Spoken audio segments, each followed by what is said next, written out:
नमस्कार साथियों, आप सभी का स्वागत है अर्थात स्कॉलर के इस प्लेटफॉर्म पे। और अभी हम 2000 प्लस क्वेश्चन का एक सीरीज स्टार्ट कर रहे हैं, जहां पे हम आपको 10 के 10 यूनिट के इकोनॉमिक्स के मिक्सअप सवाल आपको कराएंगे। और सारे सवाल जो होंगे वो आपके पीवाईक्यू बेस्ड होंगे।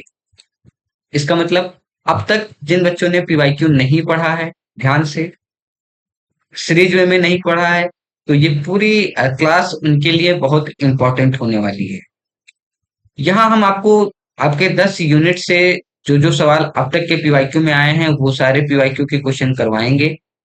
उसके साथ साथ जो अभी लेटेस्ट के क्वेश्चन बन रहे हैं, वो सारे लेटेस्ट के भी क्वेश्चन आपको प्रैक्टिस करवाएंगे।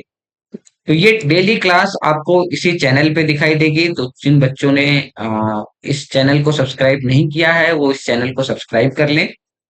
ये पूरा सीरीज यूजीसी नेट आपके ये यूजीसी नेट दिसंबर वाले अटेम्प्ट को देखते हुए बनाया जा रहा है। तो जो बच्चे दिसंबर का अटेम्प्ट देने जा रहे हैं, उनके लिए भी ये सीरीज बहुत इंपॉर्टेंट होने वाली है। क्यों? क्योंकि हम यहाँ पीवाईक्यू को डिटेल में डिस्कस करने वाले हैं। तो ये आपके लिए बहुत उपयोगी हो सकता है। तो आइए बिना देरी किए इस सवाल के सीरीज को स्टार्ट करते हैं। सवाल नंबर पहला आपके सामने दिख रहा है। सवाल नंबर पहला कह रहा है कि जब मार्जिनल कॉस्ट और एवरेज कॉस्ट इक्वल होते हैं तो वहां एवरेज कॉस्ट का स्लोप कैसा होता है। तो ध्यान देंगे इधर स्लोप बेसिकली होता कैसा है।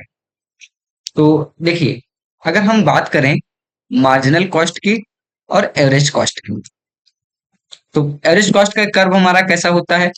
एवरेज कॉस्ट का कर्व हमारा जो होता है वो यू शेप का इस तरीके का एवरेज कॉस्ट का कर्व होता है। आपने पढ़ा होगा, ट्रेडिशनल भी पढ़ा होगा, मॉडर्न भी पढ़ा होगा, ठीक है। ये हमारा क्वांटिटी है, ये हमारा एवरेज कॉस्ट का। मार्जिनल कॉस्ट कर्व क्या होता है?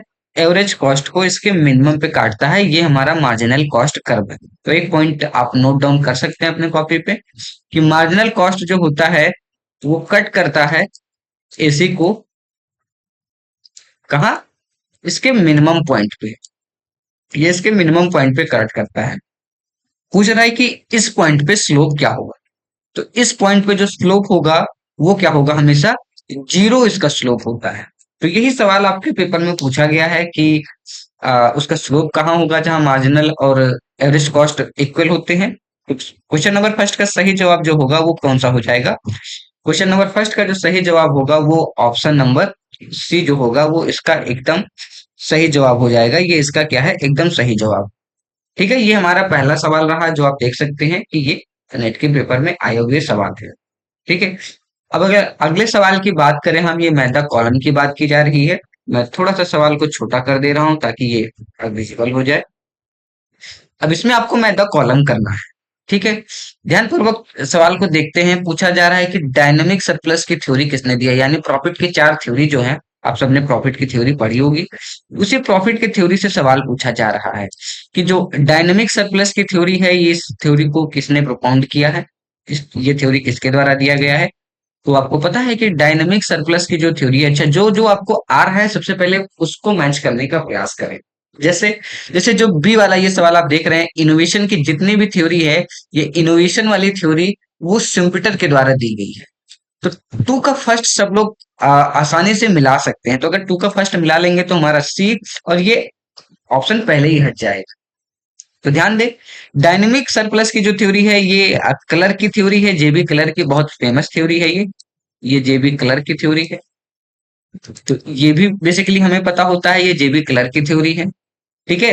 ये जो आप सी देख रहे हैं, ये अनसर्टेनिटी की थ्योरी, ये अनसर्टेनिटी की थ्योरी नाइट के द्वारा दिया गया है। ध्यान रहे, ये जो अनसर्टेनिटी वाली थ्योरी है, ये जो अनसर्टेनिटी वाली थ्योरी है, ये किसके द्वारा, ये नाइट के द्वारा दिया गया है।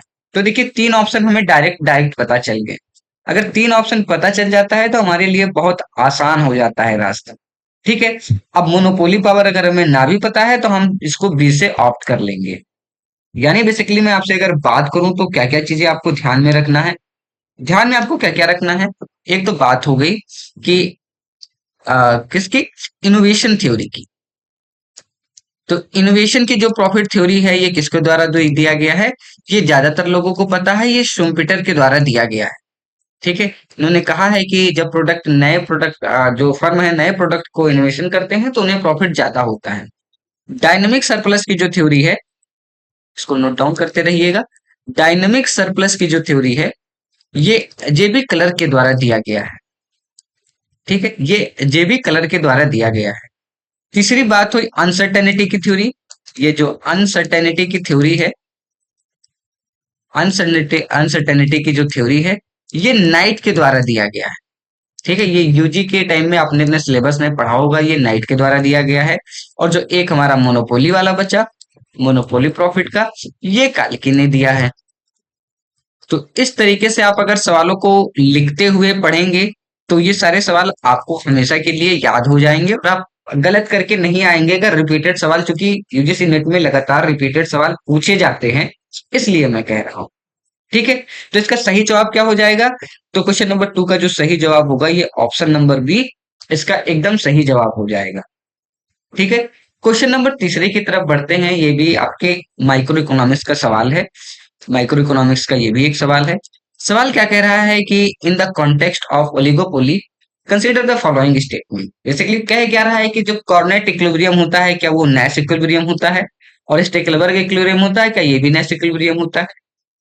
तो ध्यान रहे, मैं एक चीज आपको बताता हूँ क्लियर। ठीक है, कि अगर हम ओलिगोपोली मार्केट की बात करते हैं, ठीक है, ओलिगोपोली मार्केट की बात करते हैं, तो ओलिगोपोली मार्केट में जब हम नॉन कॉलिसिव की तरफ जाते हैं तो बहुत सारे मॉडल हैं, आपने पढ़ा होगा, कॉर्नेट मॉडल के बारे में पढ़ा होगा। ठीक है, आपने बर्ट्रेंड मॉडल के बारे में पढ़ा होगा। अगर नहीं आपको ये आता है तो आप कमेंट बॉक्स में बताइएगा, मैं ये सारे क्लासेस करवा दूंगा। ठीक है, बर्ट्रेंड मॉडल के बारे में आपने पढ़ा होगा। हमारे श्योर से आप श्योर शॉर्ट वाले सीरीज में जाएंगे जहां सुपर श्योर शॉर्ट की सीरीज चल रही है, वहां पे इस टॉपिक को बहुत डिटेल में कवर किया गया है, जहां सारे मॉडल के कोर आइडिया को डिस्कस किया गया है जो आपके पेपर में पूछे जा रहे हैं। ठीक है, स्टेकलबर्ग मॉडल हो गया, और कौन से मॉडल है? एजवर्थ मॉडल है, एजवर्थ मॉडल है और चैम्बरलेन मॉडल है। ये 5 मॉडल है बेसिकली।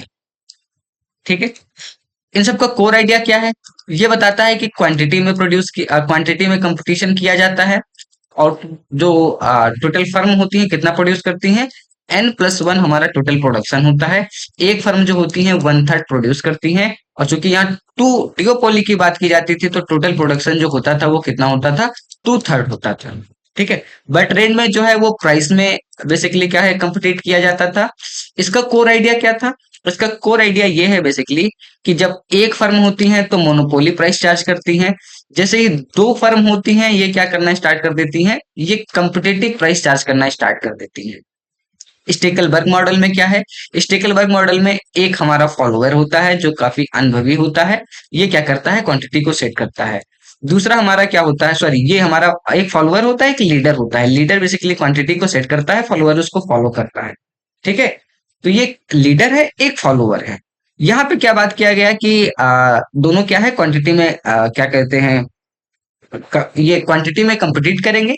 एजवर्थ मॉडल क्या कहता है, ये बेसिकली अनस्टेबल मॉडल है। यही डायरेक्ट सवाल आपके पेपर में बना है कि ये अनस्टेबल मॉडल है, ये इक्विलिब्रियम कहाँ पे होगा, ये बात नहीं करता है।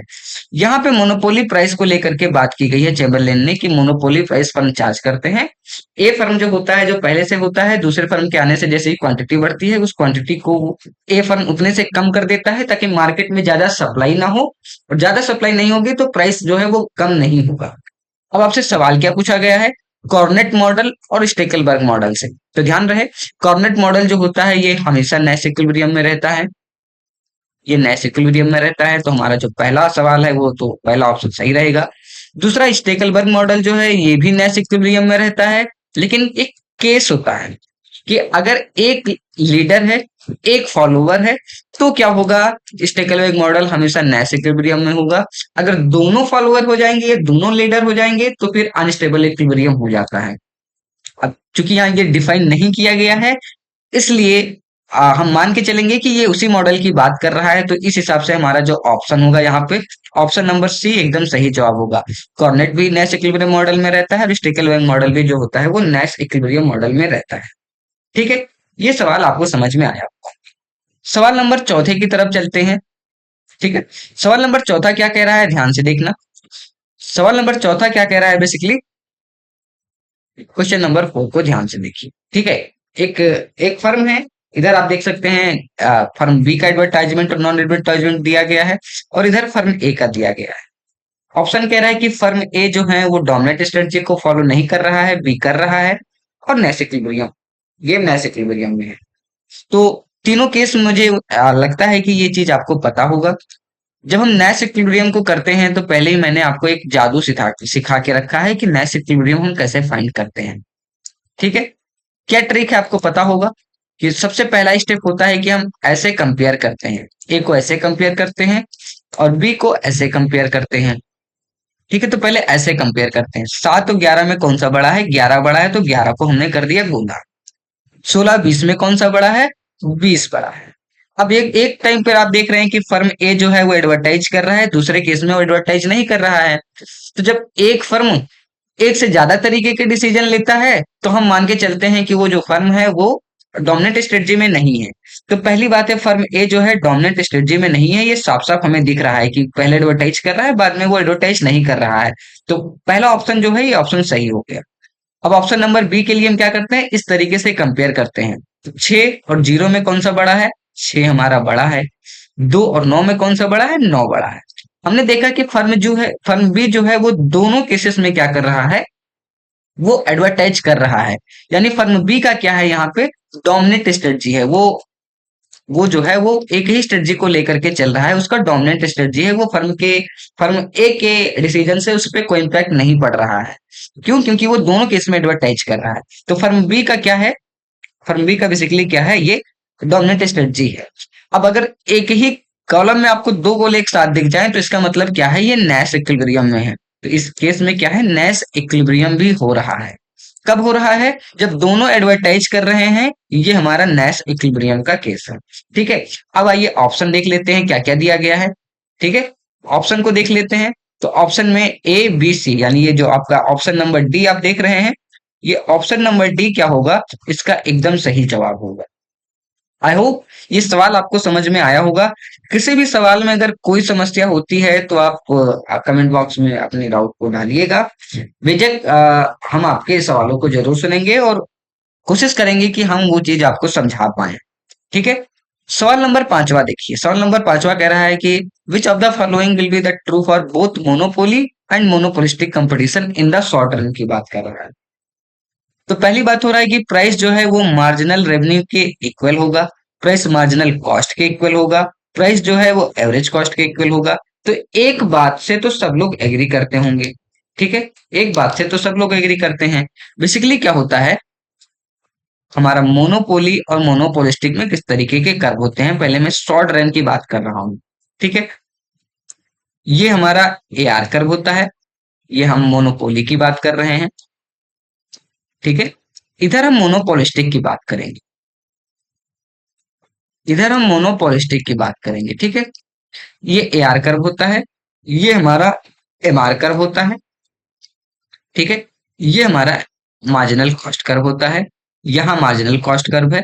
हम इसके यहाँ पे प्राइस चार्ज कर रहे हैं, जहां M R M C equal वो है, वहां इस बेसिस पे प्राइस नहीं चार्ज हो रहा है, यहाँ प्राइस चार्ज हो रहा है। ठीक है, पहली बात। दूसरी बात, मोनोपोलिस्टिक में क्या होता है, हमारा ए आर कर्व जो होता है थोड़ा फ्लैटर होता है, इस तरीके का होता है। ये हमारा एम आर कर्व होता है, ये हमारा एमसी कर्व होता है, और हम इस पॉइंट के ऊपर यहाँ प्राइस चार्ज कर रहे होते हैं।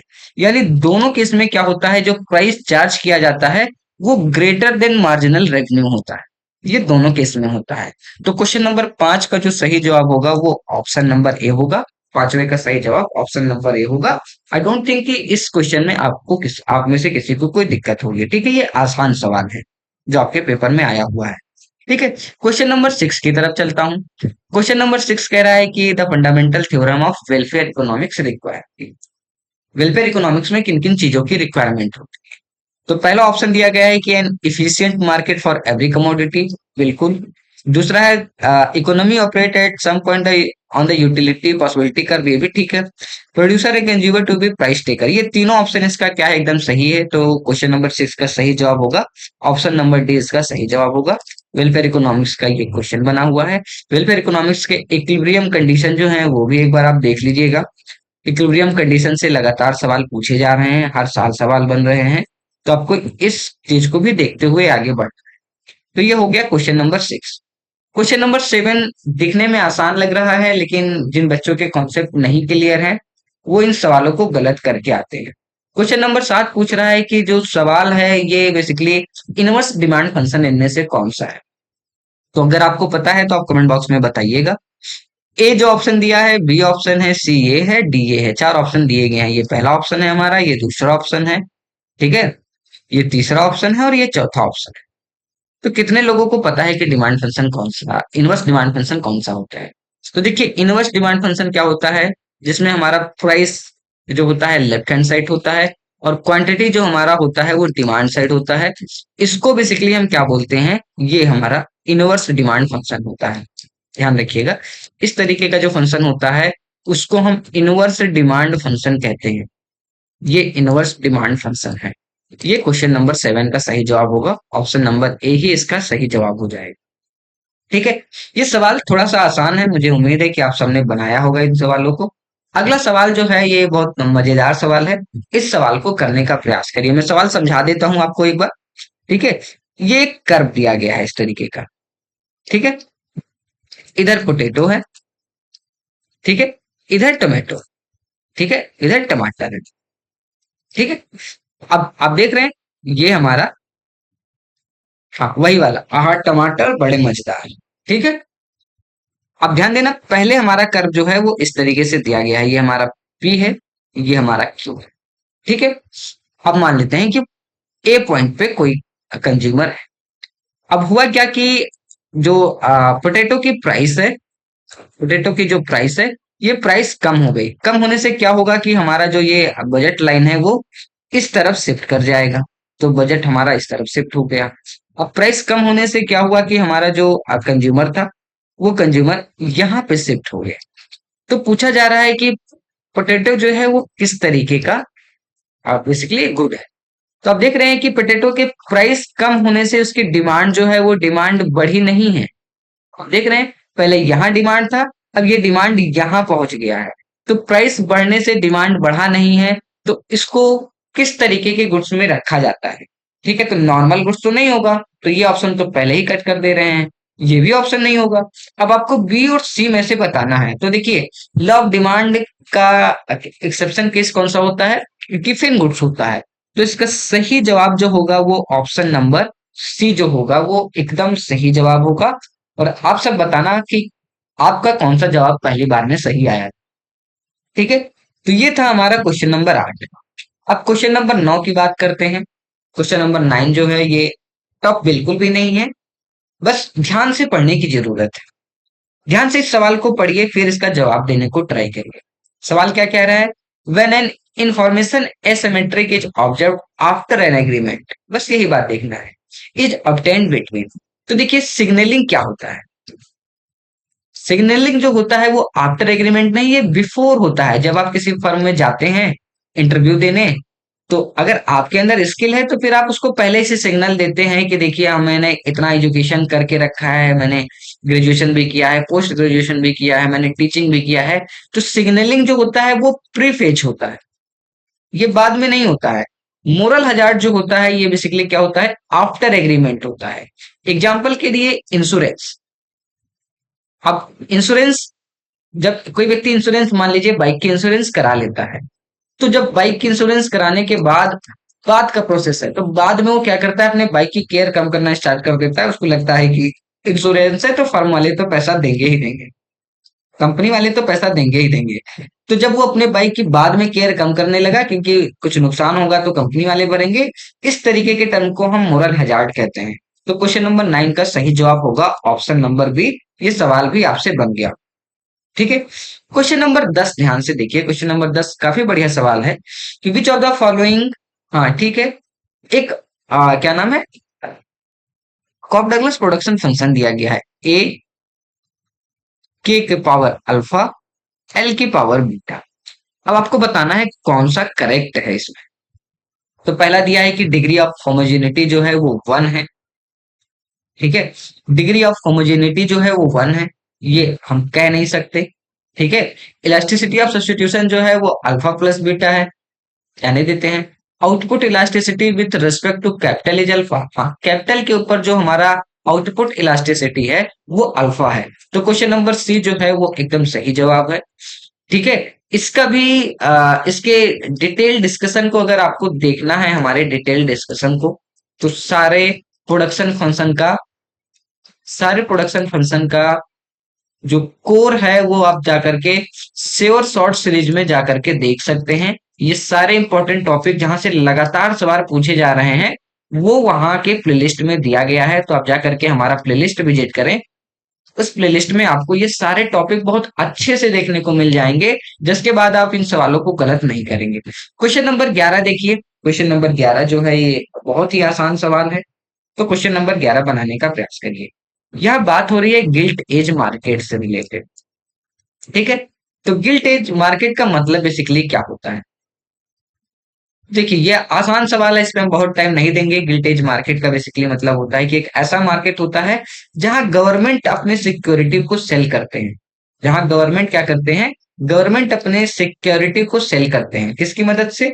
आरबीआई की मदद से ये इसको क्या करते हैं? सेल करते हैं। तो गिल्टेज मार्केट क्या होता है? जहां गवर्नमेंट की सिक्योरिटी जो है वो बिकती है और खरीदी जाती है। तो क्वेश्चन नंबर 11 का सही जवाब होगा ऑप्शन नंबर सी।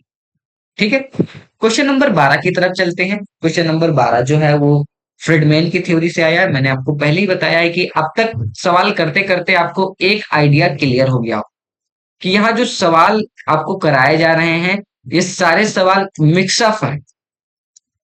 आपके सारे यूनिट से सवाल कवर किए जा रहे हैं, किसी एक यूनिट को कम या ज्यादा प्रेफरेंस नहीं दिया जा रहा है। जिस तरीके से सवाल पूछे जा रहे हैं वही सवाल इस सीरीज में आपको देखने को मिलेगा। ठीक है। तो according to Friedman, quantity theory of money is the theory of. तो आपको पता है कि फ्रेडमैन की जो थ्योरी आई है वो किससे रिलेटेड है? वो क्वांटिटी डिमांड फॉर मनी से रिलेटेड है। क्वांटिटी डिमांड फॉर मनी से रिलेटेड है। किन किन की थ्योरी से रिलेटेड है? क्वांटिटी डिमांड फॉर मनी से रिलेटेड ये थ्योरी है। ठीक है। इसके अलावा और कौन कौन सी थ्योरी है? तो आपने पढ़ा होगा सारी थ्योरी के बारे में। एक तो फिशर की थ्योरी आई थी जो सबसे पहले थी, जहां हमें क्वेश्चन मिला था MV is equal to PT. ठीक है। फिर कैम्ब्रिज यूनिवर्सिटी के बहुत सारे इकोनॉमिस्ट आए, कैम्ब्रिज यूनिवर्सिटी के, जिसमें बेसिकली किसका किसका इक्वेशन इंपॉर्टेंट है? मार्शल का और पिगू का और रॉबर्टसन का। ये तीन इक्वेशन यहां से आपको देखने पड़ेंगे। ठीक है। क्योंकि अभी धीरे धीरे पेपर जो है वो थोड़ा थोड़ा डिफिकल्ट होता जा रहा है। ठीक है। ये पहला हो गया क्वांटिटी थ्योरी ऑफ मनी की थ्योरी, ये दूसरा हो गया। तीसरा आपको देखना पड़ेगा बॉमेल की थ्योरी। ठीक है। चौथा आपको टॉवेल की थ्योरी देखना पड़ेगा। और पांचवा जो इंपॉर्टेंट थ्योरी है वो फ्रेडमैन की थ्योरी है। ये पांच बहुत ही इंपॉर्टेंट थ्योरी है क्वांटिटी थ्योरी ऑफ मनी का, तो पांचों टॉपिक आपको एक बार ध्यान से देखना पड़ेगा। इसका सही जवाब क्या हो जाएगा? ऑप्शन नंबर डी इसका एकदम सही जवाब हो जाएगा। ठीक है। मेनू कॉस्ट से रिलेटेड एक और सवाल है यहाँ पे। तो मेनू कॉस्ट का ये कॉन्सेप्ट किसने दिया है? सब लोग कमेंट बॉक्स में बताएंगे कि मेनू कॉस्ट का ये कॉन्सेप्ट दिया किसके द्वारा है? ये किसके द्वारा दिया गया है? ये गिवन बाई आपको बताना। क्या पूछ रहा है? In relation to inflation refers to. Basically पूछ रहा है कि मेनू कॉस्ट का मतलब यहाँ पे क्या है? तो कॉस्ट ऑफ रिवैल्यूइंग करेंसी नहीं, ये इसका मतलब नहीं है। इसका मतलब है कि cost of altering price list. अब मेनू मेनू तो आप जब होटल में जाते होंगे तो आपने देखा होगा कि आपको एक मेनू दिया जाता है। ये कॉस्ट वहीं से निकल के आया। इसको मेनू कॉस्ट क्यों कहा जाता है? मान लेते हैं कि जो टमाटर है, ये टमाटर का प्राइस, टमाटो का जो प्राइस है ये मार्केट में बढ़ गया। पहले 30 रुपया किलो था, अब ये 40 रुपया किलो हो गया या 50 रुपया किलो हो गया। अब आपको मेनू में बहुत सारे थाली के रेट लिखे होते हैं कि नॉर्मल थाली 100 रुपए, स्पेशल थाली 150 रुपए, महाराजा थाली 200 रुपए। अब इस टमाटर के रेट के बढ़ जाने से मेनू को तो अपडेट नहीं किया जाएगा कि 100 से 110 करेंगे, दोबारा से हमें मेनू प्रिंट करानी पड़ेगी। तो जितना कॉस्ट टमाटर के बढ़ने से या घटने से बार बार हम मेनू को अगर चेंज करेंगे तो उससे ज्यादा हमारी कॉस्ट आ जाएगी। वही से मेनू कॉस्ट का कॉन्सेप्ट आया है। तो ये क्या बताता है? Cost of entering price list के बारे में बात करता है। यानी क्वेश्चन नंबर 13 का सही जवाब क्या हो जाएगा? ऑप्शन नंबर बी इसका एकदम सही जवाब हो जाएगा। क्वेश्चन नंबर 14 की तरफ चलते हैं। ठीक है। क्वेश्चन नंबर 14 जो है ये आसान सवाल है, बस ध्यान से आप पढ़ेंगे तो इस सवाल को बना ले जाएंगे। ठीक है। किस किस के बारे में बात किया गया है? एक तो बात किया गया है लिक्विडिटी ट्रैप के बारे में। ठीक है। ध्यान से देखेंगे, लिक्विडिटी ट्रैप का मतलब क्या होता है? Is a situation when people prefer to hold money rather than investing. इसको लिक्विडिटी ट्रैप कहा जाता है। अगला सवाल क्या कह रहा है कि लिक्विडिटी प्रेफरेंस क्या होता है? इसका अपोजिट सिचुएशन बताया गया है, जब पीपल जो है वो इन्वेस्ट करना प्रेफर करते हैं rather than hold it. Liquidity crunch एक कॉन्सेप्ट दिया गया है। लिक्विडिटी क्रंच का मतलब क्या होता है? Short supply of money in the money market. ठीक है। जब मनी मार्केट में लिक्विडिटी की कमी हो जाती है तो इसको लिक्विडिटी क्रंच कहा जाता है। क्रेडिट का मतलब क्या होता है? Short of money supply in the loan market. जब लोन मार्केट में पैसे की कमी हो जाती है उसको क्रेडिट क्रंच कहा जाता है। ये दोनों ऑप्शन सही है। ऑप्शन नंबर बी हमारा गलत है। ऑप्शन नंबर ए भी हमारा सही है। तो इसका सही जवाब क्या हो जाएगा? ए हो जाएगा, सी हो जाएगा और डी हो जाएगा। ए और सी और डी और इसका एकदम सही जवाब है। तो क्वेश्चन नंबर 14 का सही जवाब होगा ऑप्शन नंबर बी। ठीक है। बहुत बढ़िया। अब अगले सवाल की तरफ चलते हैं। अगला सवाल जो है वो आपके बिजनेस साइकिल से इस है। ठीक है। बिजनेस साइकिल आपने पढ़ा है? पढ़ा है तो बहुत अच्छी बात है, नहीं तो आप इस कॉन्सेप्ट को एक बार जरूर देखिएगा। ठीक है। बिजनेस साइकिल भी बहुत इंपॉर्टेंट टॉपिक है। इसमें पूछा जा गया है कि the theory in which trade cycle is generated due to excess actual over the desired investment. अब देखिए, दो जो कॉन्सेप्ट की बात यहाँ की जाती है कि एक होता है हमारा डिजायर्ड, एक होता है हमारा डिजायर्ड इन्वेस्टमेंट। ठीक है। और दूसरा हमारा क्या होता है? Actual investment. Actual investment. ठीक है। अब देखिए, अगर हमारा जो एक्चुअल इन्वेस्टमेंट है, ये जो हमारा एक्चुअल इन्वेस्टमेंट है, ये ग्रेटर देन डिजायर्ड इन्वेस्टमेंट हो जाता है, डिजायर्ड इन्वेस्टमेंट हो जाता है, तो इस केस में क्या होता है कि इन्फ्लेशन देखने को मिलता है। ठीक है। ये कॉन्सेप्ट किसके द्वारा दिया गया है? ये कॉन्सेप्ट ध्यान से याद रखिएगा, ये हयाक के द्वारा दिया गया है। तो इसका सही जो जवाब होगा वो बी इसका एकदम सही जवाब हो जाएगा। सैमुअल्सन की थ्योरी कौन सी है? आपने पढ़ा होगा, इन्होंने कई तरीके के अलग अलग फ्लक्चुएशन वाले कर्व दिए हैं, चाहे इन्होंने एमपीसी और एक्सेलरेटर के वैल्यू से जनरेट किया है। सिम्पीटर का आपने पढ़ा होगा। ठीक है। ये सारे इंपॉर्टेंट थ्योरी हैं, तो इसको एक बार जरूर देख के जाइएगा। अगर आपको कोई समस्या आती है तो कमेंट बॉक्स में बताना, मैं इसको उसके इस सीरीज को जरूर डिस्कस करूंगा। अगला है क्वेश्चन नंबर 16। क्वेश्चन नंबर 16 क्या कह रहा है कि प्रेब्रिज सिंगर हाइपोथेसिस किस थ्योरी से रिलेटेड है? तो प्रेब्रिज सिंगर हाइपोथेसिस जो है ये बहुत ही इंपॉर्टेंट है, इंटरनेशनल इकोनॉमिक्स का ये पार्ट है। और इन्होंने बेसिकली टर्म्स ऑफ ट्रेड के बारे में डिस्कशन किया है। टर्म्स ऑफ ट्रेड के बारे में डिस्कशन किया है। ठीक है। इन्होंने कहा है कि बेसिकली जब जो डेवलपिंग नेशन है वो बेसिकली प्राइमरी गुड्स का एक्सपोर्ट करती हैं। प्राइमरी प्राइमरी गुड्स के जो प्रोडक्ट होते हैं उनका प्राइस ज्यादा नहीं होता है, उनकी वैल्यू ज्यादा नहीं होता है। इससे क्या होता है? उनका बीओपी लगातार डिट्रिब्यूट करता है। तो ये बेसिकली जो बात की गई है ये प्रिविलेज सिंगर के द्वारा बात की गई है। तो इसका जो सही ऑप्शन है वो क्वेश्चन नंबर 16 का सही ऑप्शन है, वो ऑप्शन नंबर बी है। ठीक है। क्वेश्चन नंबर 17 आप ध्यान से देखिएगा कि क्वेश्चन नंबर 16 क्या कह रहा है। ठीक है। क्वेश्चन नंबर 16 कह रहा है कि किसको सही मैच नहीं किया गया। ठीक है। आइए ध्यान से देखते हैं। पहला है कि import of goods and services debit in current account. ठीक है। आपको पता होगा कि बीओपी के दो कंपोनेंट होते हैं। कौन कौन से कंपोनेंट होते हैं? एक होता है इसका करेंट अकाउंट और एक होता है इसका कैपिटल अकाउंट। ठीक है। कैपिटल अकाउंट होता है। कैपिटल अकाउंट में क्या क्या चीजें आती हैं? कैपिटल अकाउंट में एक्सटर्नल बोरोइंग आता है, एफडीआई आता है और एफआईआई आता है। ठीक है। बाकी सारी चीजें करंट अकाउंट के पार्ट होते हैं, गुड्स एंड सर्विसेज में जो ट्रेड होता है। तो पहला ऑप्शन है कि जो हम इंपोर्ट करते हैं गुड्स एंड सर्विसेज का वो करंट अकाउंट में आता है। ये बात एकदम सही है। ठीक है। इसमें नॉट करेक्टली मैच दिया बोला गया था, ये सही है, तो ये हमारा ऑप्शन नहीं होगा। Receipt of transfer current credit, हाँ, जो ट्रांसफर पेमेंट होता है ये भी करंट अकाउंट का पार्ट होता है, ये भी सही है। डायरेक्ट इन्वेस्टमेंट की जो बात होती है वो कैपिटल अकाउंट की, मैंने बताया कि तीन कंपोनेंट जो होते हैं वो इसके पार्ट होते हैं। तीन जो मेन कंपोनेंट मैंने आपको बताया। यहाँ एफ आई आई की बात की गई है, ये करंट अकाउंट का पार्ट है। तो ऑप्शन नंबर डी ही जो है हमारा वो गलत है। कैसे? आइए मैं एक बार में आपको क्लियर कर देता हूँ। ठीक है। तो देखिए, जो बीओपी होता है उसके दो कंपोनेंट होते हैं। ठीक। एक आपका होता है करेंट अकाउंट, एक होता है करेंट अकाउंट, और एक होता है कैपिटल अकाउंट। भारत का करंट अकाउंट जो है वो डेफिसिट में रहता है, एक होता है कैपिटल अकाउंट। ठीक है। करंट अकाउंट में क्या होता है, एक तो बीओटी होता है। बीओटी मतलब क्या होता है, balance of trade. Balance of trade ये होता है। ठीक है। बैलेंस ऑफ ट्रेड में बेसिकली क्या बताया जाता है कि बैलेंस ऑफ ट्रेड में export and import of goods and services, export and import of goods and services, goods and services ये होता है बेसिकली। और क्या होता है, यूनिलेटरल ट्रांसफर होते हैं, यूनिलेटरल ट्रांसफर होते हैं, ये सारी चीजें होगी। कैपिटल अकाउंट में क्या क्या होता है, कैपिटल अकाउंट में सबसे मेन आपको बोरोइंग याद रखना है, जो उधारी होती है वो इसी में आती है। एक्सटर्नल बोरोइंग, इसको एक्सटर्नल बोरोइंग ही पढ़िएगा। एक्सटर्नल बोरोइंग पहली चीज। जो हमारा एफडीआई होता है वो इसका पार्ट होता है। तीसरा आपको याद रखना है, जो एनआरआई डिपॉजिट होता है वो भी इसी का पार्ट होता है। ठीक है। और एफआईआई जो होता है, फाइनेंशियल फॉरेन इंस्टीट्यूशनल इन्वेस्टमेंट जो होता है वो भी इसका पार्ट। अब सवाल आपसे पूछा गया है, आप देख सकते हैं ऑप्शन में क्या दिया गया है कि फॉरेन पोर्टफोलियो इन्वेस्टमेंट जो है वो करंट अकाउंट का पार्ट है। जी बिल्कुल नहीं, वो करंट अकाउंट का पार्ट बिल्कुल भी नहीं है। किसका पार्ट है वो, ये जो पार्ट है वो कैपिटल अकाउंट का पार्ट है, ये कैपिटल अकाउंट का पार्ट है। तो ऑप्शन नंबर डी जो है वो इसका सही जवाब नहीं है। मैं उम्मीद करता हूं कि ये आप बना लिए होंगे। ठीक है।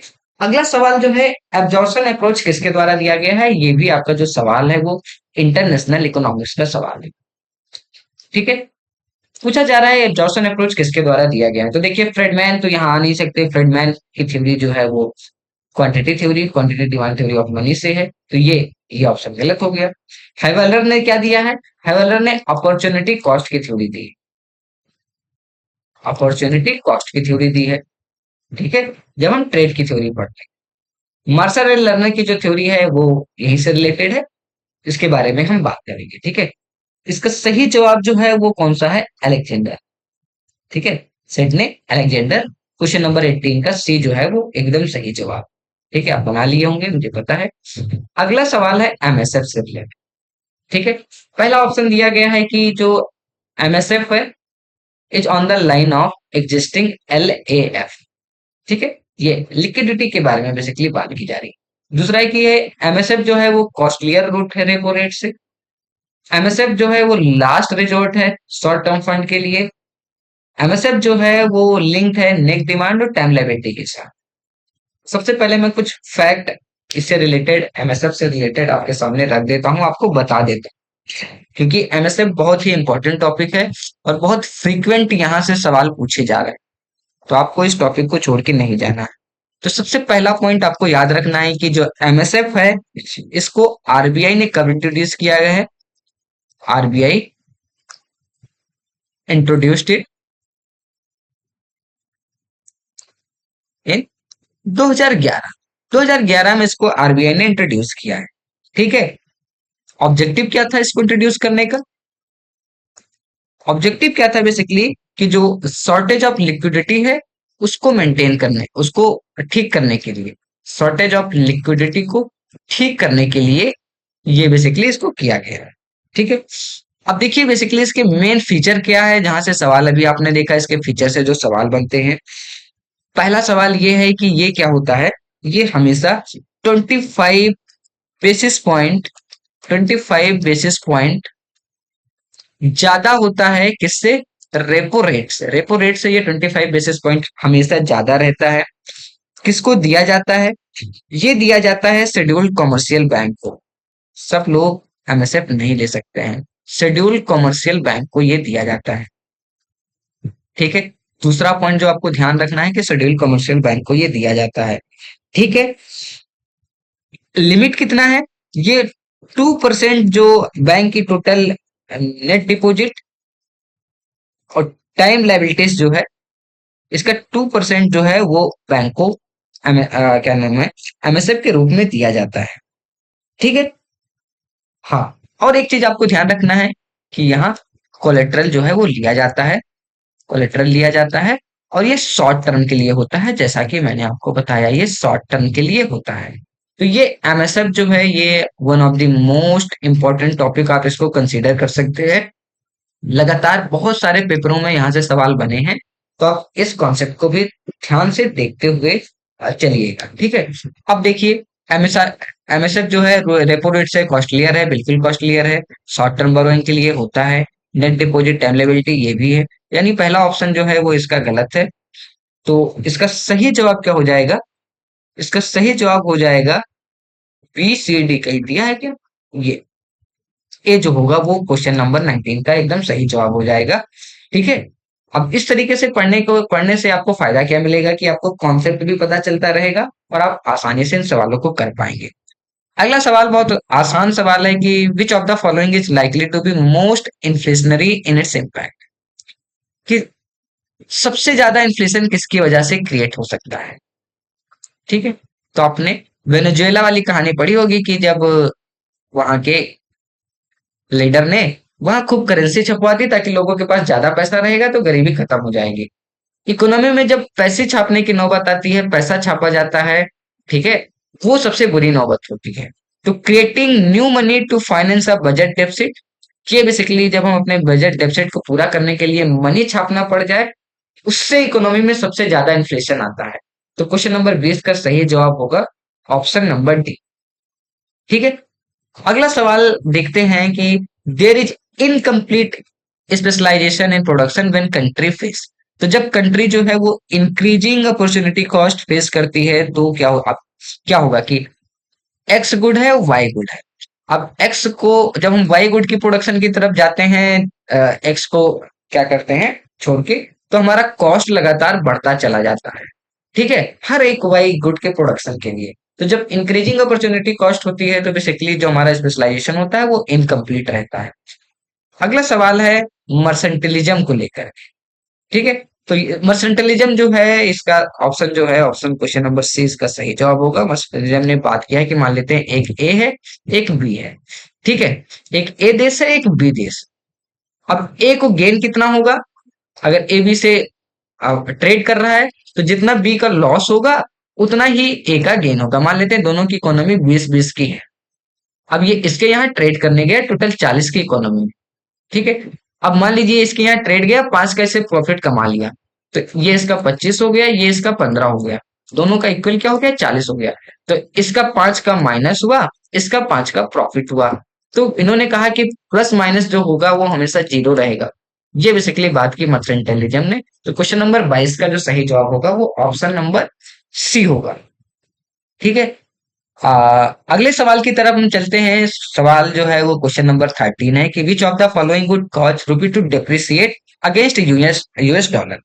यूएस डॉलर के तुलना में हमारी करेंसी जो है वो डिप्रिसिएट कब करेगी? तो पहला ऑप्शन दिया गया है rise in interest rate in India. अब आप बताइए कि अगर इंटरेस्ट रेट इंडिया में बढ़ेगा तो कैपिटल इनफ्लो होगा इंडिया में कि नहीं होगा? सारे फॉरेन इन्वेस्टर अपना पूरा पैसा धड़ाम धड़ाम से इंडियन इकोनॉमी में डालना स्टार्ट कर देंगे। अब कैपिटल इनफ्लो होगा तो इसके डॉलर की वैल्यू घटने लगेगी, यानी हमारी करेंसी क्या होगी डेप्रिसिएट की बजाय एप्रिसिएट करेगी। तो हमारा पहला ऑप्शन तो पहले ही गलत हो गया। और क्या ऑप्शन देके रखे हैं कि एफडीआई अगर इंक्रीज होगा, एफडीआई इंक्रीज होगा तो भाई यूएस करेंसी डिप्रिसिएट करेगी, इंडियन करेंसी एप्रिसिएट करेगी, तो ये भी इसका ऑप्शन गलत होगा। Expected rise in the external value of rupee, भाई रुपी की वैल्यू बढ़ रही है तो रुपी तो अप्रिशिएट कर रही है, वहां डेप्रिशिएट करने की बात कर रही है, तो ये भी ऑप्शन गलत हो जाएगा। तो क्वेश्चन नंबर 23 का जो सही जवाब होगा वो ऑप्शन नंबर 20 का सही जवाब होगा। तो क्वेश्चन नंबर 13 का सही जवाब होगा ऑप्शन नंबर बी, ठीक है।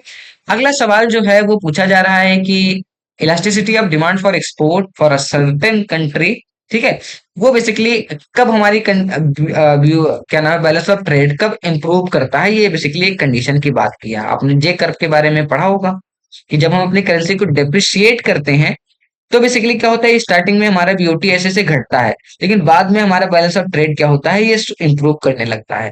तो पूछ रहा है किस कंडीशन में ये हमारा क्या नाम है बैलेंस ऑफ ट्रेड जो है वो बैलेंस ऑफ पेमेंट जो है वो बेसिकली क्या होगा इंप्रूव करेगा, ठीक है, मनी के डी वैल्यू कर देने से, करेंसी के डी वैल्यू कर देने से। तो ये कब होता है याद रखिए जब हमारा elasticity of export plus elasticity of report greater than 1 होता है, तभी ये केस पॉसिबल है कि हम करेंसी को डिवेल्युएट करके अपना बैलेंस ऑफ पेमेंट जो है वो सुधार सकते हैं। तो क्वेश्चन नंबर 14 का सही जवाब होगा ऑप्शन नंबर ए। ठीक है। आज का ये लास्ट सवाल क्वेश्चन नंबर 15, ये आपके होमवर्क के लिए है। क्वेश्चन नंबर 15 जो है ये आप सब करके लाएंगे। ये ये, ये होमवर्क की तरीके से इसको आप देख सकते हैं। इसका जवाब जो है वो कमेंट बॉक्स में सब जरूर कोशिश करेंगे कि कमेंट बॉक्स में इसका जवाब दे।